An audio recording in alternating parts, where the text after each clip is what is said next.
Assim a palavra do Senhor crescia e prevalecia poderosamente.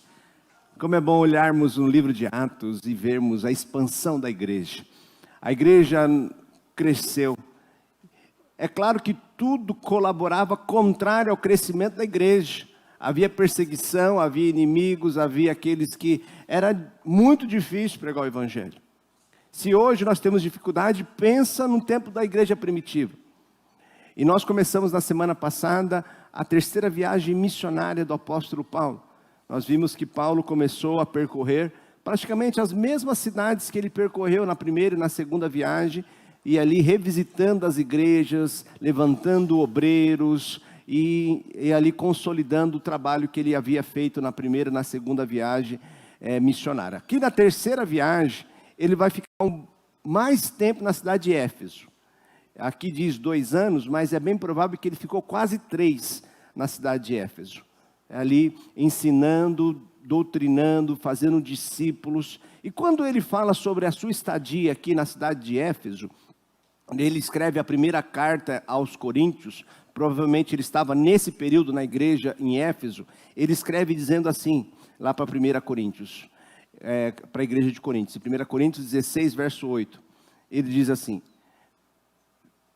mas ficarei em Éfeso até o Pentecostes, verso de número 9, porque uma porta, vamos juntos? Porque uma porta grande se abriu, e há muitos adversários. Paulo então disse que abriu uma grande porta para a evangelização, então ele vai ficar ali durante 2 anos, 3 anos, pregando e ensinando, contudo com grandes adversários. Havia muitos adversários. Tem gente que hoje diz assim: nossa, mas hoje está tão difícil pregar o evangelho, está tão difícil para que a igreja cresça, para que se desenvolva. Mas a bem na verdade é que muitas vezes nós superestimamos a adversidade. Porque está tão difícil pregar o evangelho hoje quanto era antigamente. Sempre foi difícil, gente. Entenda que havia dificuldades. Quando Paulo escreve sobre as suas dificuldades, lá em 2 Coríntios, capítulo 11, no verso 24, na Nova Linguagem, ele vai escrever dizendo o seguinte, que 5 vezes recebi dos líderes judeus açoites, verso de número 25. 3 vezes os romanos me bateram com porretes, 1 vez fui apedrejado, 3 vezes o navio em que eu estava viajando afundou, e numa dessas vezes passei 24 horas boiando no mar, verso 26. Nas últimas viagens que fiz, tenho estado em perigos de inundação, de ladrões, em perigos causados pelos meus patrícios judeus e também pelos não-judeus. Tenho estado no meio de perigos nas cidades, nos desertos em alto mar e também em perigos causados pelos falsos irmãos. Verso 27, tenho tido trabalhos e canseiras, muitas vezes tenho ficado sem dormir, tenho passado fome, sede, tenho faltado casa, comida e roupas. Você acha que está difícil hoje para pregar o evangelho? Olha o relato desse homem, gente. Quantos de vocês foram apedrejados por causa do evangelho? Quantos de vocês receberam açoites por causa do evangelho? Quantos de vocês foram presos por causa do evangelho? E aí alguns vão falar assim que nós estamos vivendo um tempo difícil para pregar o evangelho. Sempre foi difícil. Sempre foi difícil.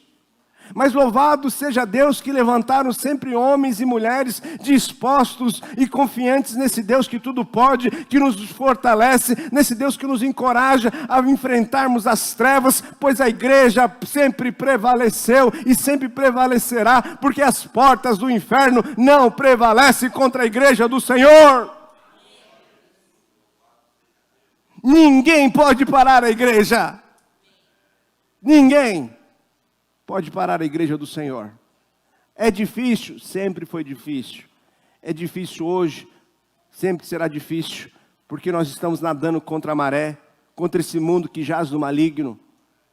Paulo então escrevendo aqui à igreja de Coríntios, disse que uma grande porta se abriu de trabalho, mas também há muitos adversários. E quando lemos esse texto aqui em Éfeso, ou em Atos 19, quando Paulo está em Éfeso, pelo menos 3 inimigos aqui 3 adversários que tentaram prejudicar a igreja que estava nascendo na cidade de Éfeso. Vamos ver juntos? Primeiro adversário aqui, verso 9, no capítulo 19. Visto que alguns deles se mostraram empedernidos e descrentes. De quem Paulo está falando? Paulo chegou e a sua estratégia missionária era assim. Ele chegava na cidade, ele procurava um lugar onde estavam os seus patrícios, os judeus, e primeiramente falava do evangelho do nosso Senhor Jesus aos judeus. Então ele procurou a sinagoga lá na cidade que ele chegou e começou a pregar. Só que alguns se tornaram tão endurecidos, empedernidos. Essa palavra empedernido significa uma atitude inflexível. Inflexíveis. Esse resultado era mesmo inevitável, porquanto é quase impossível para algumas pessoas, porém por à margem as suas tradições e preconceitos, a fim de aprenderem alguma nova verdade. Alguns ali não quiseram ouvir mais Paulo, ficaram endurecidos, empedernidos, inflexíveis. Tem muita gente que não está crescendo na sua vida cristã e estagnou na sua vida religiosa e é como um fariseu vivendo uma vida religiosa porque está empedernido, está inflexível, não está disposto a aprender, acha que já chegou no seu máximo. E sabe o que acontece nisso? Acontece que você fica endurecido para o evangelho. E as coisas boas de Deus, você não vive extraordinário, não vive aquilo que Deus está fazendo na face da terra. Você acha que a vida religiosa é nesse quadrado que você se colocou, apenas dizer não toque nisso, não coma nisso, é nesse dia que tem que cultuar, é nisso que tem que ser feito. Ei, meu irmão, vida cristã é um relacionamento com Deus vivo. Vida cristã é um relacionamento com Deus que se manifestou, e um Deus que se relaciona conosco por meio do Espírito Santo, um Deus que você fala com Ele, um Deus que fala com você, um Deus que você está em relacionamento todos os dias. O nosso Deus não é apenas um Deus do passado, mas é um Deus do presente, é um Deus que está agindo nessa história. Queridos irmãos, não fique empedernido, não fique com seu coração endurecido, inflexível. Ei, Deus tem coisas novas, a cada dia Deus tem coisa nova para você.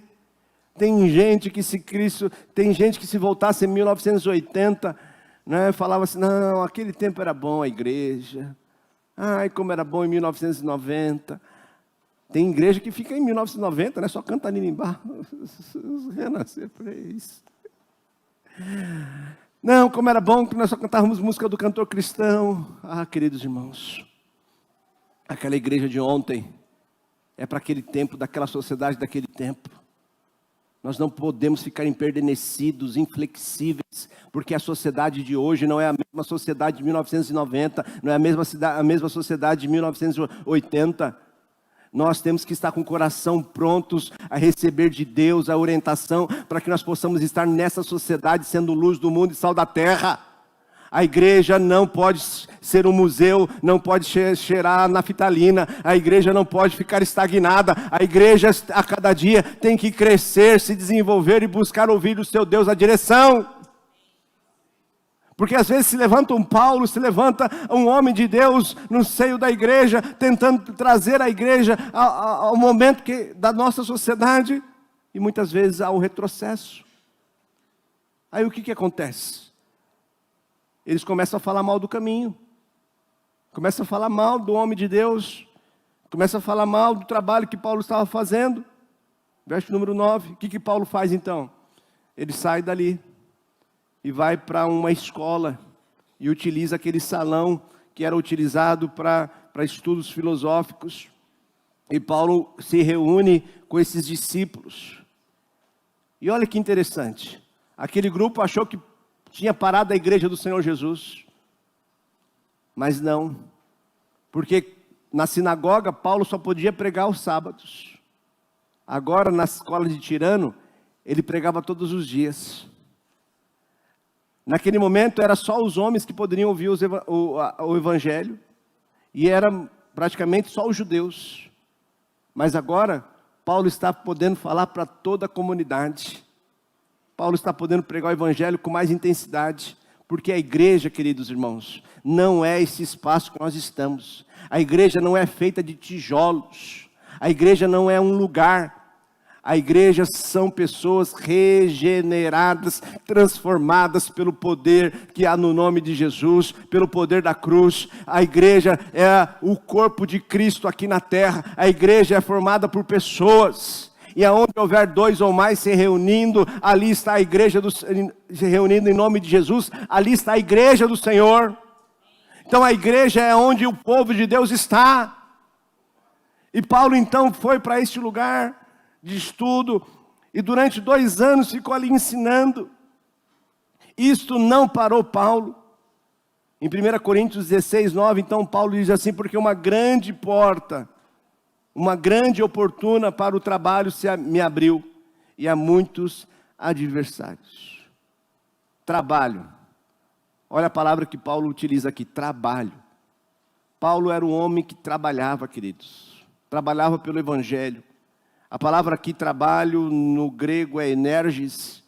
Ele era um homem enérgico, ativo. Paulo não recuava. O apóstolo Paulo trabalhava arduamente para a expansão do Evangelho. Não porque ele recebia algum ganho financeiro. Não porque ele recebia algum ganho financeiro, como ele escreve aos Coríntios, em 2 Coríntios capítulo 12, verso 12. Ele escreve dizendo assim, na mensagem, isso, pode colocar, Renato. Todos os sinais que marcam o apostolado verdadeiro eram evidentes quando eu estava com vocês, em tempos bons e maus, sinais de milagres, sinais de maravilhas, sinais de poder. Vocês receberam menos de mim ou de Deus que as outras igrejas? Vamos juntos nessa parte, negrito? A única coisa que vocês receberam menos de mim foi responsabilidade com o meu sustento. Paulo tinha direito ao sustento da igreja, sem sombra de dúvida. Mas muitas vezes, para ele não ser pesado à igreja, ele trabalhava fora, fazia tenda. E quantos homens têm se dedicado, se dobrado, para que possa continuar no Evangelho, a expandir o reino do Senhor, não por ganho financeiro, não por ganho financeiro. Mas Paulo fazia tenda, Paulo trabalhava, Paulo estava ali pregando o Evangelho, estava sofrendo por causa do Evangelho, porque Paulo era um homem trabalhador, era um homem enérgico, um homem que se dedicava ao trabalho. Se nós queremos ver a igreja crescer, queremos ver a expansão do Evangelho, irmãos, nós temos que trabalhar. Não podemos ser preguiçosos, não podemos ficar acomodados, não podemos esperar apenas pelos pastores, pelos evangelistas, pelos missionários. Porque a igreja do Senhor Jesus não é feita apenas de pastores, evangelistas e missionários. A igreja do Senhor Jesus é feita de pessoas regeneradas, pessoas transformadas, pessoas que são salvas, não para ter uma vida gostosinha apenas, mas são salvas para serem a luz do mundo e o sal da terra. Você foi salvo para uma missão, você foi salvo para que outras vidas, você seja bênção na vida de outras pessoas. Deus tem te abençoado como um crente para que você seja bênção. Não apenas para você engordar, não apenas para você ficar dormindo, cochilando, não apenas para você ficar se divertindo. Não, Jesus te chama para uma missão. A igreja do Senhor Jesus está crescendo. Deus está fazendo uma obra nesta história. E você só tem uma vida para viver a história de Deus aqui na terra. E tem muito crente dormindo, cochilando. Não perca essa oportunidade. Trabalhe, se esforce. Ai, pastor, eu estou tão cansado, tão fraco. Porque lhe falta o Espírito Santo. Te falta comunhão com Jesus. Como Paulo escreve em Filipenses 4,13, ele diz, vamos juntos? Posso todas as coisas naquele. Amém? Se você está fraco, cansado, cansada, que nesta manhã o Santo Espírito te fortaleça e que você saia daqui cheio da presença dEle, para que quando você pisar lá fora, você possa honrar a Deus e fazer discípulo, que você possa pisar lá fora, saber que há dificuldades, há lutas, mas há um Deus que trabalha, um Deus que está atuando, pois agindo Deus, se Deus é por nós, o Senhor é meu pastor. Amém? Paulo, para manter-se no ministério, fazia tendas. Aqui em Efésio, ele tinha uma família que ele trouxe de Corinto, que trabalhava na mesma atividade que ele, fazendo tendas. Aquele casal, Priscila e Áquila. Que homem extraordinário foi Paulo. Além de trabalhar para o seu sustento, não deixou de cumprir o seu ministério. Por quê, queridos irmãos? Romanos capítulo 1, 16, ele vai escrever dizendo assim, vamos juntos? Pois não...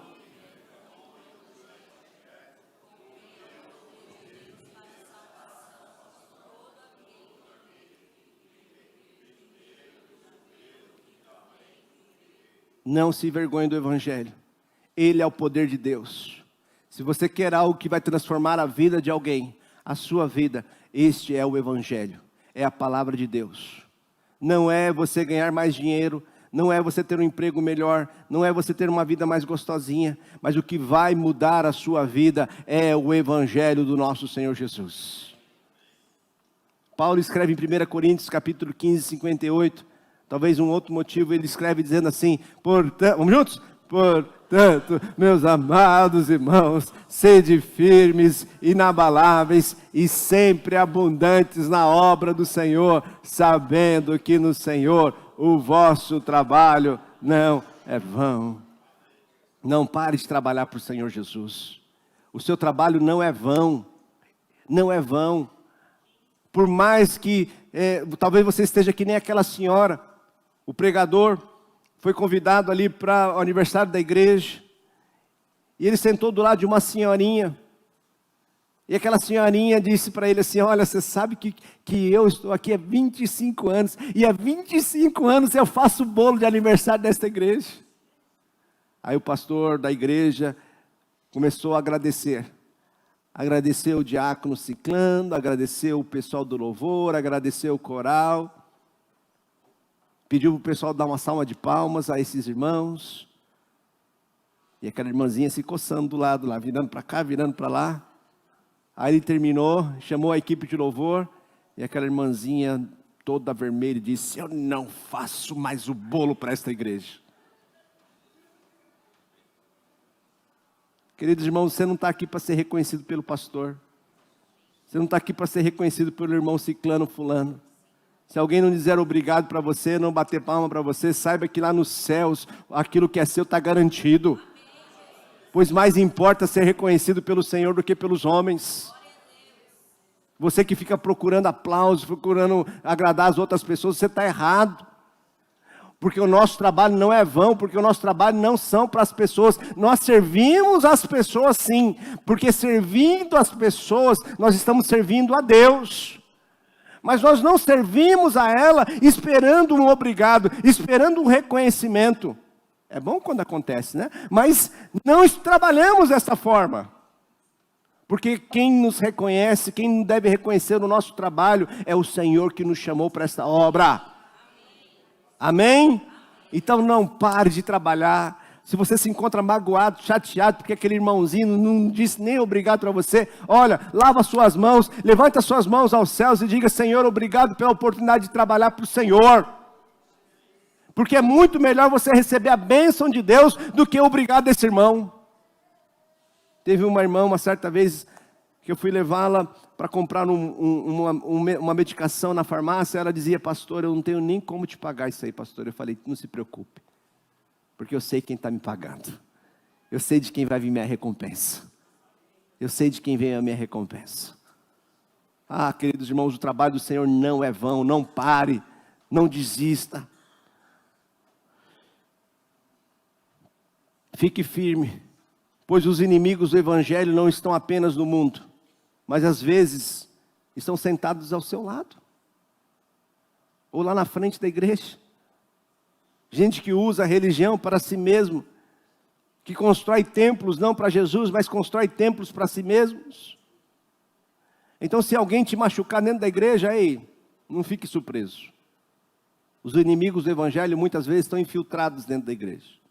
O próprio Senhor Jesus disse, no meio da igreja, no meio do seu campo, o Senhor lançou a sua semente, o trigo estava crescendo e o inimigo veio e lançou o joio. No mesmo campo há trigo e há joio. Eu não tenho dúvida que aqui tem joio. Levanta a mão o joio aí, deixa eu ver quem é joio.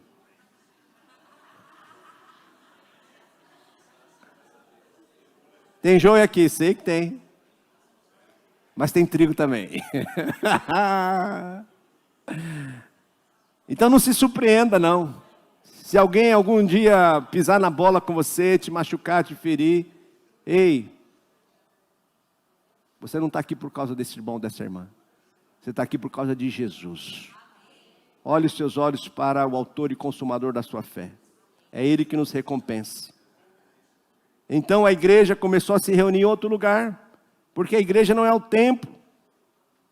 Atos 19, verso 9 e 10 diz então que Paulo se apartou com os discípulos e durante um espaço de 2 anos esteve pregando e toda aquela região da Ásia, olha só queridos irmãos, toda a região da Ásia ouviu a palavra do Senhor, tanto judeus como gregos. Se eles tivessem ficado na sinagoga, dificilmente isso tinha acontecido.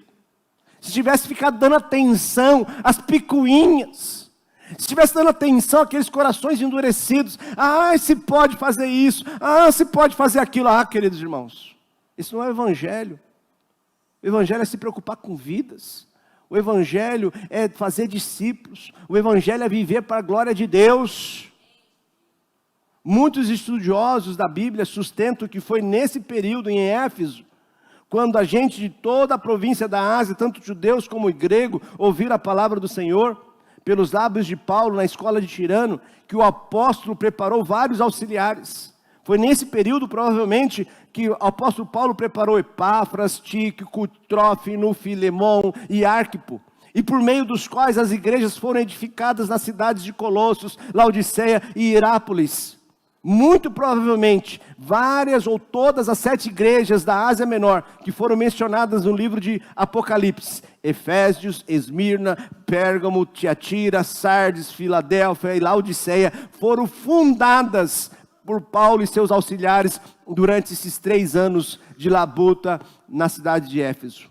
Se Paulo ficasse discutindo com aqueles religiosos o que pode e o que não pode, dando atenção às suas reclamações, teria perdido o foco do seu ministério. Aqui vemos o problema de muitas igrejas que não avançam. O grupinho lá gosta de uma contenda. Irmãos, tem crente que gosta de contenda. Tem irmão que gosta de fofoca. Eles não conseguem viver em paz. E quando chega a gente nova, providencia uma desculpa para colocar para fora. Para não sermos assim, lembremos constantemente, como Paulo nos ensinou em Atos capítulo 20, verso 24, na nova linguagem de hoje, ele diz assim, vamos juntos? Mas eu não dou valor à minha... Vamos juntos? Mas eu não dou valor à minha própria vida. O importante é que eu complete a minha missão e termine o trabalho que o Senhor Jesus me deu para fazer. E a missão é esta.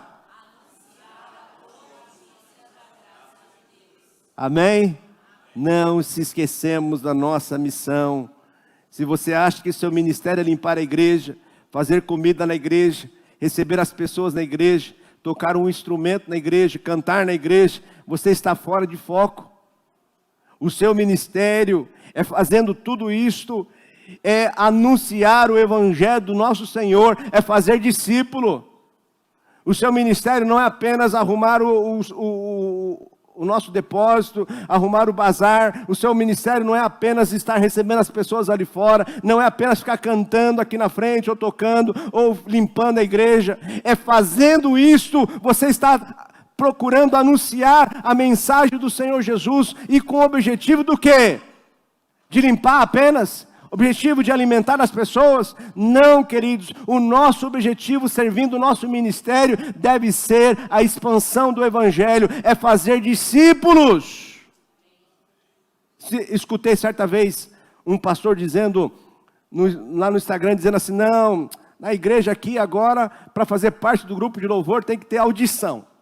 Se não passar da audição, não vai cantar. Aí eu falei, se essa for a única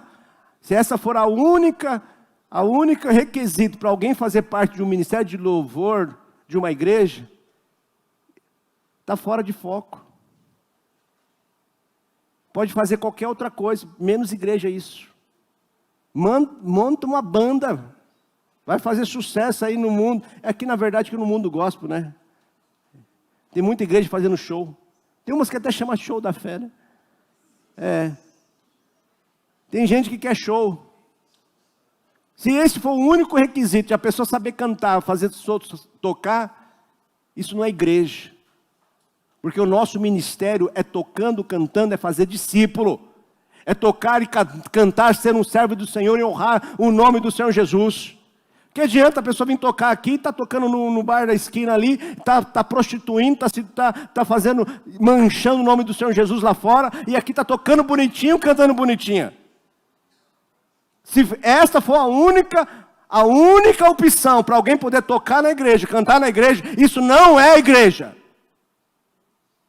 Isso é uma banda mundana. As pessoas que têm que estar aqui têm que estar consagradas ao Senhor Jesus. Qualquer coisa que você faça tem que ter o foco de fazer discípulos. Se o seu foco é mais se aprender a fazer o que? Na cozinha ou na limpeza, queridos irmãos, você está fora de foco. Porque fazendo isto, você tem que fazer discípulo. Tem que estar ensinando alguém o Evangelho do Senhor Jesus.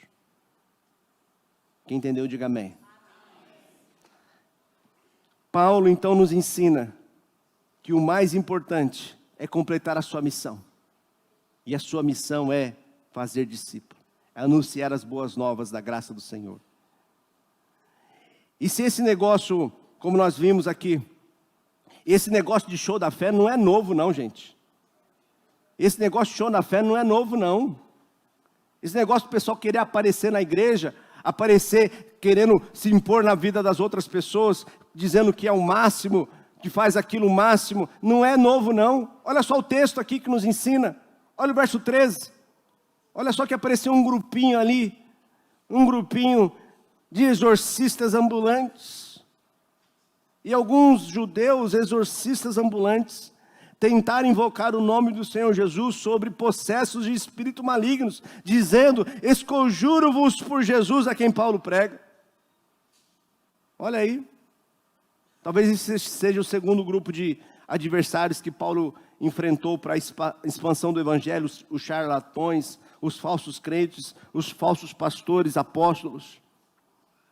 Contudo, a nós como igreja, não compete ficar dando muita atenção a esse grupo também. Aqui o próprio diabo lidou com eles.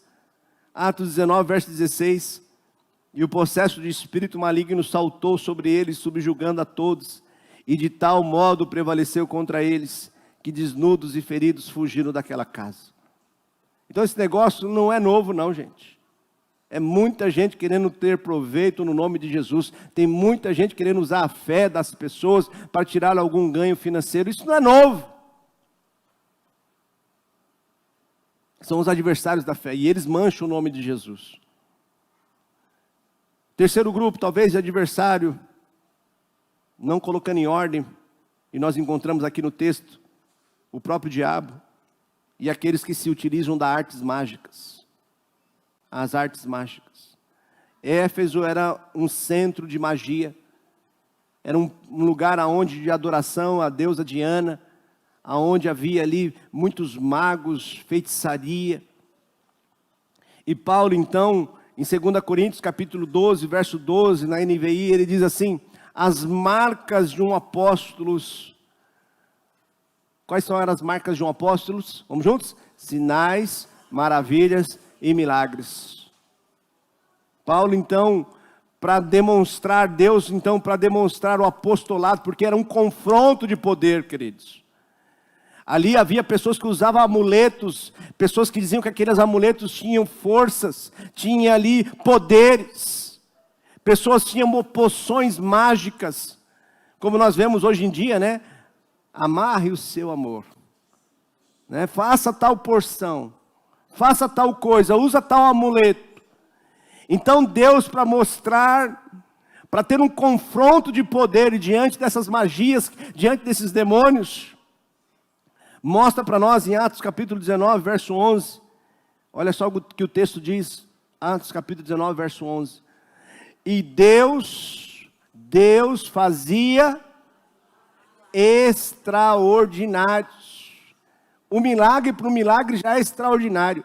Mas aqui é uma das únicas vezes que nós vemos no Novo Testamento essas duas palavras juntas: milagres e extraordinários. Quem é que fazia milagres? Era Paulo? Quem fazia milagre, gente? Isso aqui tem que ficar muito, muito certo na sua cabeça. Quem é que fazia milagres? Olha o que o texto diz. E Deus, pelas mãos de Paulo, fazia milagres extraordinários. E como que acontecia isso? Olha o verso 12. A ponto de levarem os enfermos lenços e aventais do seu uso pessoal. Eu posso ficar imaginando que Paulo não tinha sossego, né? O seu avental, de repente ele olhava e ia trabalhar, cadê o seu avental? Deixa eu guardar minha gravata. Paulo, então, não tinha sossego. Nós vemos aqui, a ponto de levarem aos enfermos lenços e aventais do seu uso pessoal, diante dos quais as enfermidades fugiam das suas vítimas e os espíritos malignos se retiravam. Este texto parece que incomoda muita gente. É um texto difícil. No sentido, alguns tentam até negar esse texto. Mas o registro de Lucas, o fato de Lucas e nem Paulo faz objeção do que acontece aqui, sem dúvida vemos um confronto de poder, que possivelmente os praticantes de magia faziam uso de suas magias e nada acontecia. Mas de repente algum familiar levava um objeto de Paulo e colocava na sombra de Pedro, e nós vemos ali a própria aquela senhora do fluxo de sangue que dizia: se eu tocar apenas na orla do seu manto, eu ficarei curada. Deus, Ele não levou em consideração a ingenuidade da fé dessas pessoas, mas para mostrar o seu poder, para mostrar a sua misericórdia, para mostrar a sua graça, Deus se manifestou. Então eles usavam ali os lenços, os aventais de Paulo, e as vítimas de enfermidades eram curadas e libertas. E desta forma, tanto o mensageiro como a sua mensagem era validada por meio dos milagres extraordinários. Hoje vamos sair daqui com pedaços da camisa do pastor? Vou leiloar minha camisa. Hoje vamos sair daqui com pedaços da gravata? Não, claro que não. Porque hoje nós não precisamos nos rebaixar ao nível da bruxaria, não precisamos nos rebaixar ao nível das mendigas de uso de amuletos mágicos, porque você conhece algo mais poderoso que se chama Evangelho. O que valida hoje o mensageiro e a mensagem, sem sombra de dúvida, é a nova vida, é o testemunho que damos à sociedade. As pessoas veem que você, que era um pecador, um homem, uma mulher que vivia no pecado, e hoje, pelo poder do Evangelho, está liberto das drogas, liberto do adultério, liberto da prostituição, e hoje a sua família é uma bênção. Posso ouvir um amém? Isso testemunha poderosamente. As pessoas veem, olham para você e dizem: o que aconteceu na sua vida? Eu quero isso para mim também. Se for necessário Deus usar você e por meio da sua oração, Ele cura, Ele liberta, Ele transforma vidas. Atos 19, 20, na Nova Linguagem, ele diz assim: assim de maneira poderosa, assim, vamos juntos? Assim de maneira poderosa, a mensagem do Senhor era anunciada e se espalhava cada vez mais. Cada vez mais. Deus está conduzindo a sua igreja, e o Evangelho continua se espalhando com muita dificuldade, mas nada pode parar a igreja do Senhor, nada pode parar. Diante dos nossos adversários, lembre-se quem luta por você. Tiago capítulo 4, verso 7, orienta para nós dizendo assim: sujeitai-vos, vamos juntos? Sujeitai-vos, portanto, a Deus, mas resistir ao diabo, e ele fugirá de vós. Nada de querer ser um exorcista, ficar saindo por aí, querendo expulsar o demônio de todo mundo.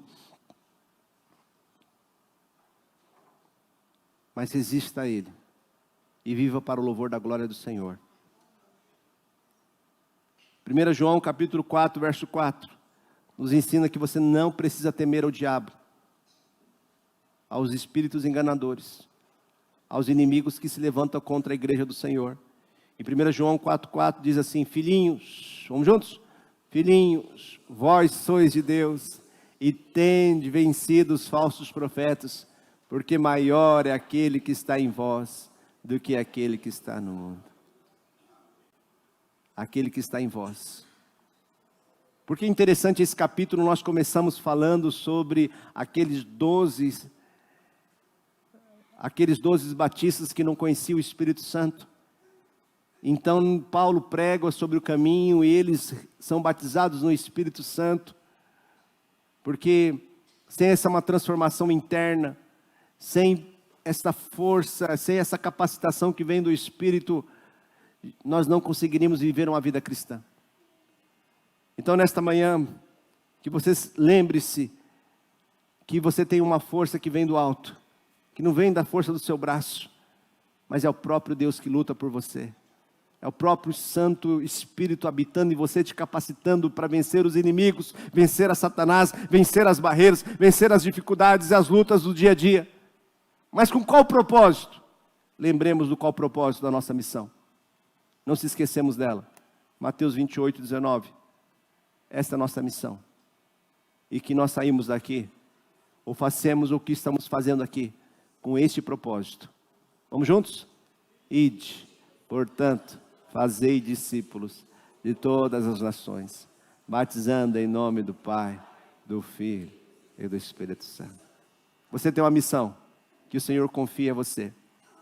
É difícil cumpri-la? Sem sombra de dúvida. Mas nada pode parar a igreja do Senhor. Fiquemos em pé. Ó Deus, obrigado, Senhor, pela sua palavra, que nos desafia a cumprirmos com a sua missão. Deus, nos ajude a focar na sua missão, Senhor. Que nós não fiquemos com o coração endurecido, um coração religioso, achando que nós sabemos tudo. Que nós possamos estar sempre flexíveis a aprender mais do Senhor. Ó Deus, nos ajude, ó Deus. Nos ajude a fazermos discípulos.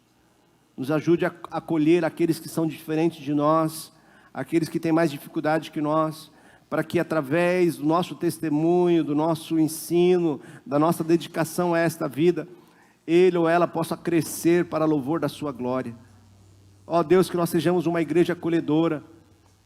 Ó Deus, em nome de Jesus, que nós não sejamos como esses judeus, fariseus, que colocaram Paulo para fora da igreja, mas que sejamos homens e mulheres que acolhemos pessoas feridas, machucadas, e que muitas vezes pensam diferente de nós, e que possamos amá-la, respeitá-la, poder ajudá-la a crescer na graça e no conhecimento do Senhor.